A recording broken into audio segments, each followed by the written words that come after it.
Hello and welcome. So today we are going to talk about and read our wordless picture book today. So the main objectives behind a wordless picture book is that the students are telling the story based on what the illustrations are showing without any text or words. The wordless picture books help students develop comprehension and overall understanding of the story structure and the plot. And lastly, having the students brainstorm their ideas on what the story could be about, and it could increase their confidence and independence towards reading and creating books. The wordless picture book that I have chosen today is called The Red Book, author-illustrator by Barbara Lehman. This book is one of the 4 winners of the Caldecott Medal won in 2005. The reason why I have chosen this book because the illustrations are colorful, child-friendly, and easy for young readers to recognize. This book allows the reader to be creative and use their imagination when telling the audience what is going on in the book. Some of the pictures are easy to understand, but there are some that may be complex for the reader. So this is a good way for students to look at it and brainstorm and think creatively and choose a correct vocab word explaining the story. Before reading, let's ask, what is a wordless picture book? A wordless picture book is a book that only has pictures but no words. You, the reader, have to come up with the story just by looking at the pictures. Luckily, there is a word to describe this. This is called inference. So, inference is when the reader fills in information that is not directly presented in the story. So the reader makes connections with the events that they see based on what they know about the world. So they are looking at the pictures and coming up with the story. That is how we are using inference in this story. Let's begin reading our book. I will mention some examples of inference throughout the book. The Red Book. So this book takes place in a large city. An example of an inference is place, which is mentioning a place or a setting. This shows us that this is placed in a large big city shown on the page here. There is a young girl walking down a street in the big city. It is very cold outside because there is snow on the ground, and the little girl is wearing a jacket, a hat, and boots. Then she notices a red object just poking out of the snowbank. It's a book. This is another example of inference. It's called object.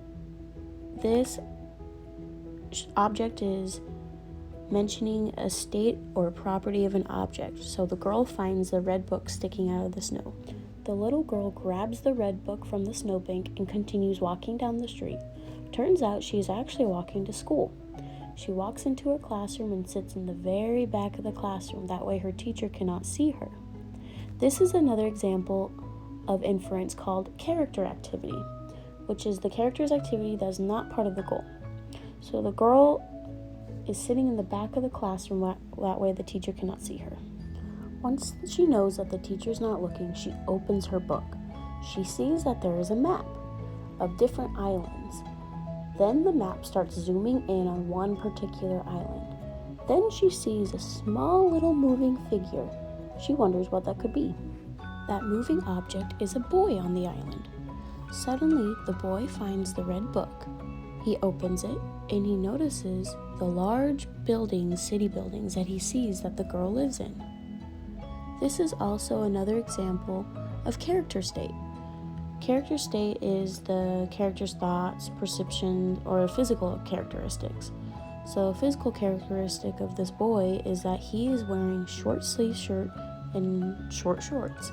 This shows that he is not living in an area that is cold. He lives on a hot island.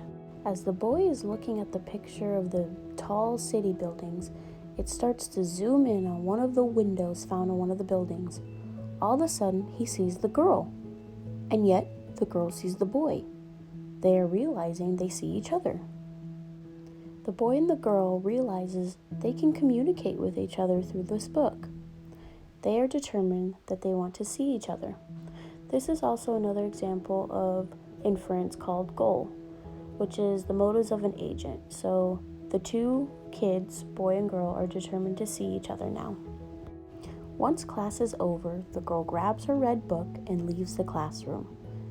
She is walking outside again throughout the city.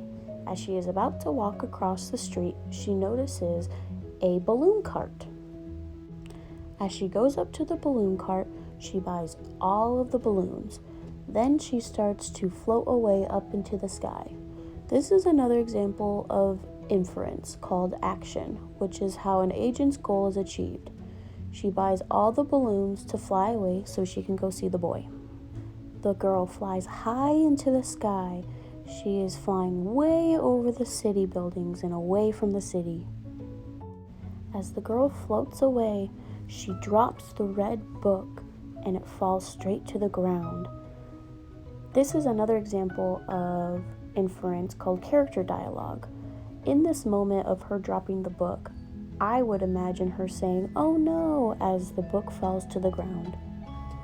The boy sees that the girl dropped the red book and he can no longer see her fly away. He is sad as he sees her float away into the distance. He puts his head into his knees and begins to cry. These are also examples of inference. There's actually two examples. Causal antecedent, which is a connection between the current event and the previous context. So the boy cannot see the girl floating away because she dropped the book. And another example is character emotions, which is the feelings experienced a character responsive to the event. So the boy shows a lot of sadness and expression by taking his knees up to his face and putting his head into his lap, showing that he is sad and crying. All of a sudden, the girl arrives to the island where the boy lives. The boy spots her and they both greet each other with a great big hug. This is another example of inference called causal consequence, which is an event unfolding from the current event. So the boy and the girl are very happy when they see each other and they give each other a great big hug. The wind in the cold, windy city blows the book shut. Then all of a sudden, another person shows up next to the book. Another boy has grabbed the red book and is off on his way riding his bike down the street. That is the end of the book, and I actually really enjoyed the book. Now going back, if we had to choose one of the pages of a prompt for prediction, which one would it be? I would have chosen that last page of the book of the boy picking up the book and riding away on his bike. I believe this is a great setup for prediction because children are able to predict that he will open the book and see a person on the other side, just like when the girl saw the boy. Now, if we had to choose a page of the book that provided a prompt for personal connections that the children can connect to, I would have probably chosen when the girl sat in the back of the classroom to make sure that the teacher does not see what she is doing, or when the girls saw and met the boy for the first time and gave each other a hug. I believe those are two personal connections that the children can relate to. After reading our wordless picture book, I would create an extended activity to have the children make their own wordless picture book. I will provide them construction paper, stapler, crayons, and markers to make their books. First, they will be given like a small template that has 6 areas to brainstorm their ideas. They get 6 pages for the book, so this is why they will have 6 areas on their template. Basically, the template is like a rough draft. They can write in their template of their ideas and drawings. Once they are done and have been approved, they will start their own wordless picture book.